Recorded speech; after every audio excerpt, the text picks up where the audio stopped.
Yes, yes, yes. We are back. Episode 5050. Welcome to the Michael J. MacDonald Show. This is season 2. I took a month off, took a couple times off throughout these 50 episodes, but you got to know, I've been working. Yes, I've been working. And, I've had a lot on my plate. As you see, I'm back in my old studio, right? But my new studio. I actually changed up when I moved, I rebuilt the studio in my new home. The same exact thing, but a little different now. I can stand up. I got a table here. I can come down and up. I'm doing actually this Thursday, I'm actually doing a walkthrough of how I built my studio on my group mentorship. So I had released my group mentorship last week or 2 weeks ago. It's called www.themacpac. That's THEMACPAC.com. The MacPac. And that is my version of my group mentorship. And I've been working extremely hard on building out this group mentorship. It's really, really near and dear to my heart. It's my new baby. And I've been putting everything I've got into the MacPac. Literally, I want to give everything in my brain, I'm putting it in my group mentorship. So guys, like if you are building a brand or you want to build a brand and you want to just be better, more efficient, more seamless, all the tools, all the strategies that I've ever used, like building Earning Your Leisure, building other brands, are in this MacPac. So if you want to join, I have like this introductory rate that is like going away like next week. So it's running out of time. I'm only accepting a few people. So once it's packed, like my one-on-one, once I hit 19, I said I'm done. And once I hit a certain amount in this group mentorship, I'm done. Very limited. So just wanted to talk about that. And while I was also putting all my blood, sweat, and tears in the MacPac, we relaunched Ewal University. And oh man, it's been amazing. The feedback has been amazing. And I've had to rebuild that whole entire platform, the back end. I had to do everything that I've been teaching you guys. I had to do it all over for Ewal University. At Ewal University, Troy just gave an amazing class on options. It's like a master class. So if you are interested and you want to take your financial literacy up to the next level, you might want to join Ewal University, the number 1 financial literacy platform in the world. But guys, today I was like, what can I talk about? Why? I was like, how can I change the dynamic? Because, I'm going to go back to the old format of how I was putting out videos, because right now I haven't had solidified a great structure for my podcast better than this one. This one is still better than the ones I've been able to come up with. So I don't want to go away with something that is working, probably not to where I want it to work, but it is working. And as you see my numbers, I have like 11,000 subscribers. I'm still getting a lot of views to this day, and I haven't posted in a month. And I'm sorry I haven't posted. That's not going to be happening too often. I apologize. I do want to post every day. And if I can get to a place where I can post every day, it's going to be great. But what I've learned by doing all these long webinars, and I've been doing a free webinar. That's another thing. If you want to go to my free webinar every Wednesday, you just go to the MacPac, go to my calendars, and you'll see like how to register for my free webinar. So go to themacpac.com. That's THEMACPAC.com. And you can actually register and see all my free webinars as well on there. I give a free webinar every Wednesday at 7 p.m. on branding. So right now it's branding. It's volume 1. I'm going to just change it up a couple times, but right now I'm just focusing on branding, how to build your personal brand. And I'm giving you a lot of game in there, so you might want to check that out too this Wednesday at 7 p.m. But today is the family relationship subject. This is what we normally talk about, family and relationship. And I was listening to church today, and they were just talking about honor, talking about grace, talking about black love. And that just hit me. I said, we need to talk about black love. Why is it important for black love? And the first couple that comes to my mind is Savannah and LeBron, because they are the staple, right, of black love. I've never seen Black love look so precious, so presidential, so royal as in LeBron and Savannah. And I was thinking about what is the dynamics, like what did they have to do to, and they've went through so many like toxic, probably people coming in their relationship trying to bring them down. How do they succeed and still consistently succeed at a high level and become so successful as a relationship, as a marriage? And I was like, let's break this down. What is the elements you need to have strong Black love? Now, you see me behind every great man, there's a strong woman on the side. I like to say on the side, not in the back, but on the side. And I have a strong Black woman. And if I wanted to pull the layers down in my particular life, because I can't speak about something I don't know. I only like to speak about things I know. And just thinking about like even my relationship with God, right? She was born in the South, in Georgia, Atlanta, Georgia. And religion and church was very prominent in her life from early on. And that's a great thing because we do have a son together. And he is going to be brought up in those principles. And by that, it brings me joy because I know he's going to have a good foundation, right? Not that I didn't have a great foundation. My foundation first was love. It wasn't God, it was really love, if you want to be honest. And now I'm learning how to put God first, right? God was always in my life, but he wasn't. I don't think I put him first and that's why if you go to my Instagram profile, it says God first, right? Because that's where you have to change the narrative and have it like, nothing happens without God, right? You're here because of God. You have a kid because of God. I'm able to speak to you because of God. So you have to put that in, you have to be aligned with God, like for instance. And being with, her has allowed me to get closer to God and understand more of the word, the Bible. And that was the call, and that was my grace to just be a part of her world, right? And I honor that. I'm blessed to be able to meet someone that can bring me closer to where I need to go, right?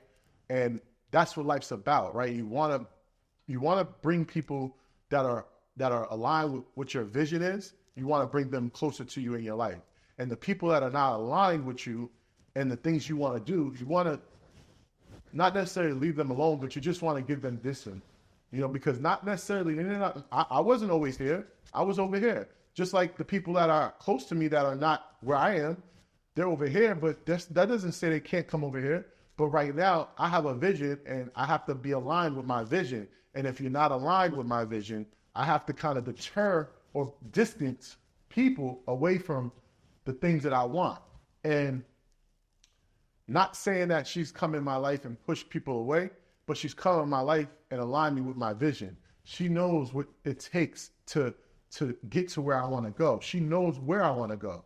And in order for me to get where I want to go, I have to be efficient in everything I do. And I got to put God first.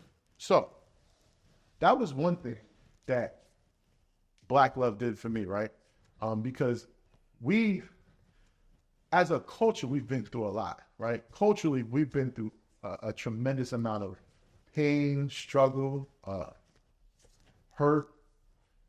And even me, I was brought up in a low-income housing, AKA the projects. And whenever you put a bunch of people in poverty in the same small area, there's no good that's going to come out of it. So the percentage of people that make it out of it is very, very, very low. And thank God that I was able to make it out of my circumstances and get to a level where of success all around my life, not just financially, but spiritually, but mentally, physically, is a blessing. And I must say, it's a straight blessing. And I think about this, right? Family there's no, like, I don't think Black love, like the way we celebrate, like those Sunday dinners, those soul food meals, I don't think that's in any other culture. Like, we come together, we play games, we talk shit, we joke, we eat good, we laugh, we smile. It's just no other, like, that is what my experience has been with Black love. Like, there's no other experience like that Sunday dinner. And I'm not just saying it from the TV, but my mom was white. But Sunday, boy, I grew up with my black side.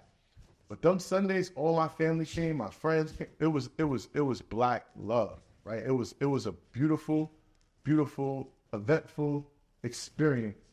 And that's why I probably like the holidays so much, because I love when family comes over and we kick it, you know? We kick it. We don't appreciate those little things, right? And what I realized is that now that I haven't really been doing that a lot, like those Sunday dinners hasn't been really prominent in my life, I appreciate them even more, because you don't know what you're missing. You don't know what you got until it's gone. Very, very, very, very, very rare. And I think that was the foundation of Black love, you know? Like, the men would be working, busting their ass, and then they come home, you know, that's the woman. The woman was taking care of home. And they made sure your clothes was clean. They made sure the house was clean. They made sure the house was in order. They made sure the kids was good. It's different. Different cultures is different, you know? A lot of cultures got, you know, they got someone else taking care of their kids, someone else cleaning their house, someone else cooking the food. It's not that Black love. And I just think that if we had more Black love, we appreciated Black love more, and honored it more, and spoke on it more, I think it would be more prevalent in our world, because we need it. And those things that I just even spoke about just now are evident that it's more prominent, that we need it more in our lives. Because why haven't we had those Sunday dinners? Why haven't we appreciated Black love like we used to? It's not good for us, right? One of the challenges that I realized in my experience is that the vulnerability and the love that comes with Black love, right? Because we come from a place of pain, we're able to be vulnerable, right? And how we are vulnerable together, it amplifies the love, believe it or not. Because if I can open up to you and I can tell you my pain, I can tell you my fears, and you could tell me yours, how much closer are we? How much more can we grow? Because we are sharing our experiences. If you're hurt and I don't know, how can we grow? If I'm hurt and I don't let you know, how can we grow? And that's one thing I've realized with the love that I've experienced, is that I've been able to open up. I've been able to share my pain. I've been able to share my vulnerabilities. I've been able to share my fears. And most relationships don't have that element in it. But during my Black love experiences, I've been able to, you know, let it out. And that's an issue too, is that a lot of people are afraid to let out, to show people their vulnerability. And that's a whole nother dynamic. The level of relationship that you're on, if you're not showing any vulnerability, you're 10x in your relationship. I promise you. If you could just be vulnerable with your partner. Now, it's because we don't trust somebody. We fear that they might use it against us. But if you're in a relationship now and you're not able to give it up your all, I don't think you should be in it, personally. Because what is a relationship going 50%? You're wasting your time. Now, if that's a relationship you just, going along with, just not a good way to live, but the reality is that it's never going to go anywhere. So you want to be vulnerable with your partner, especially in Black love, because we need it. We've been through so much, so we've seen so much. And in order to grow, you got to let out. There's a study that Black single women have now surpassed Black single men in homelessness, right? The dynamic is changing. And I personally don't know if it's a good thing or a bad thing. I want my Black women to do well. I want them to own houses, own buildings, own yachts, own whatever they can possibly. I want them to do amazing, right? But the message to that right off the bat says to me that Black women don't need a man. That's what it looks like, because the Black single woman, that's the statistics that was said. Single woman has more ownership than Black single men. We gotta do better, man. That's what I think. We gotta love our women better. We're not loving our women.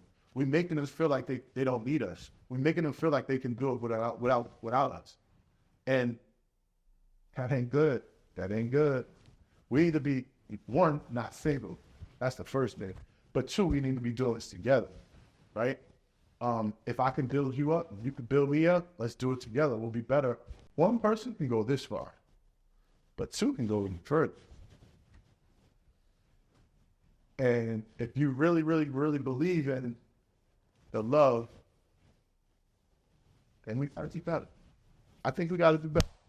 But I just want to go back to the LeBron and Savannah thing, right? I think we should admire that love, right? That should be a blueprint of how we need to love each other. You don't see her out there going out, talking about him or doing this and doing the extra shit. She stays in her place. She knows her role. He knows his role. He stays in his place, right? And if you look how they move, you look at her social media, see what she posts and see what he posts and see how he appreciates her. Like, a lot of men don't even post their women. I'm not nothing against you, but you need to appreciate your woman. You need to celebrate your woman, and vice versa. A lot of women don't post their men. We need to celebrate your men. It's real shit. I mean, if you look at my Instagram, my social media, I celebrate my woman all the time, right? Because I'm appreciative. I love her. She's my queen, right? And she deserves that, right? I need the world to know I'm in love with the most beautifulest Black woman in the world. I want the world to know, right? Because I'm happy. And I want to show the people that don't think Black love is real, it's rare, right? And that's my reason. And again, you go back to the blueprint. LeBron and Savannah laid it out. If you follow that blueprint, you'll be all right. You know, it's just, we don't have in our lives, in our culture, we don't have great examples of Black love. And this is why I say you got to look at what's working. And from the looks of it, it looks like it's working. So if you see something that's working, why not use that to your ability and take what they've done and use it in your life, and maybe it'll work for you, right? Now, you might have to tweak a couple of things, which is cool, right? Maybe you don't want to post. Maybe you don't want the world to know who you're with. That's fine, right? I don't agree, but we can agree to disagree. But the reality is, you need to start somewhere, right? You need to start with a foundation. And like ChatGPT, I use ChatGPT even for this conversation. I want to know, what is the basis on Black love? How can I organize this conversation in a way where it'll be interesting in my tonality, and it will be engaging with the audience? So I say, can you give me some examples of good questions to ask myself so I can answer them on this episode number 50? And that's what I did. And I took parts from it here and here, and and I just kind of made my own verbiage of it. But you have to have a foundation, right? You have to build off of something. And I wanted to talk about Black love, and I think that is a good foundation. Savannah and LeBron. Oh, Michael and Jessica, don't forget that. That's a good foundation to build off of too. And again, we all have our issues. We all have our problems. And nothing is perfect. God didn't make us that way. But I tell you one thing, we grow from every issue we have. So if we were here and we had an issue, now we up here because we've grown for that. We learn from our experiences, not our mistakes, but our experiences. We learn from them, and we communicate. That's all I wanted to really. I wanted to give a little. I'm gonna do a part 2 to this. Do a part 2, right? I literally was watching church and made this episode right after church. I didn't do as much as research of how I wanted to talk about this as I normally do. So please forgive me. I literally took 5 minutes of, something inside of me was saying, you got to make an episode on Black love. Now, the goal of this is to get the awareness, to get the conversation started. I'm going to make a part 2 to go deeper in this, right? And really educate myself more on the history of Black love, the obstacles that we faced in Black love, and just more of like the dynamic of why even the successful Black man sometimes dates the white woman. And not that I'm against that, because again, my mother was white. But, and again, I don't know what that Black man has been through. He may have dated Black women and they shouldn't. He had that experience. So I can't speak for anyone, but let's dig into that. Let's pull back the layers of why that even happened. Because I think Black women are so beautiful. I don't think there's not one creature in this world that looks better than a Black woman. I'm in love with a Black woman, but that was my synopsis on Black love. And if you ain't got no Black love, go find some. This is my family relationship episode. It's on a Sunday, so I had to give it to you. But guys, you know what it is. If you do want to join a group mentorship, it might be a great idea for you, because I've been dropped. This class last Thursday was crazy. I literally taught you how to build an online course. And again, I talked about foundations and how to build that foundation to anything, right? So if you want to build a course, you need to have some type of foundation. I'll show you how to make that foundation. And once you get that foundation, you start putting on the pieces of yourself into that foundation, and it becomes your own. So I really went deep into that, and everyone who was on that call loved it. So it got a lot of great feedback. If you do want to make what you're doing even better, you might want to join the MacPack, THEMACPAC.com. And of course, financial literacy at its finest, EYLUniversity.com. Guys, I love y'all. Thank you. And just know, I'm back.